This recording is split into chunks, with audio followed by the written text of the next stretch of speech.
Today I'm making a rosemary focaccia. Usually I would use my sourdough starter, but it's been hibernating, so we're going to do it with yeast today. I'm going to start off with 500 grams of bread flour, teaspoon of salt, yeast. Then I'm going to add room temperature water with bottled water that I made up this morning till I get a dough-like consistency that's kneadable.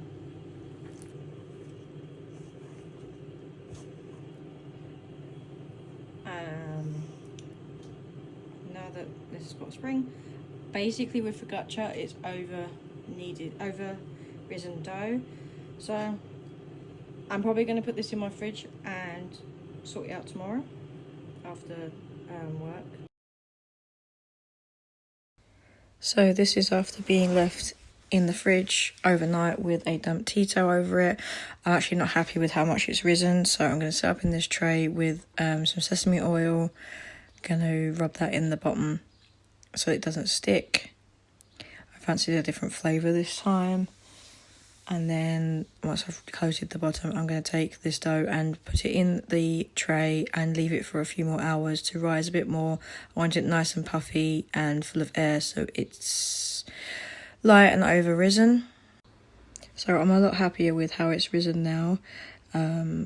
It's nice and bouncy and it's got some sponge to it, so I'm now going to dimple it in so that the seasonings that I'm going to be using go into the bread. I'm going to cover it again in some more of the sesame oil. I'm going to make sure that the rosemary sprigs that I'm going to be using are also coated in sesame oil so they don't burn.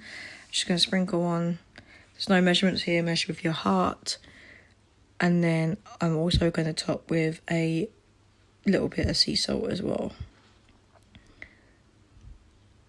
Covering that in more oil at the end so that it doesn't burn, and then stick it in the oven at 180 for about half an hour or so.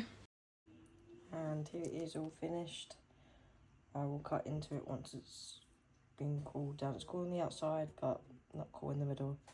I'll cut it into it and turn it into sandwiches.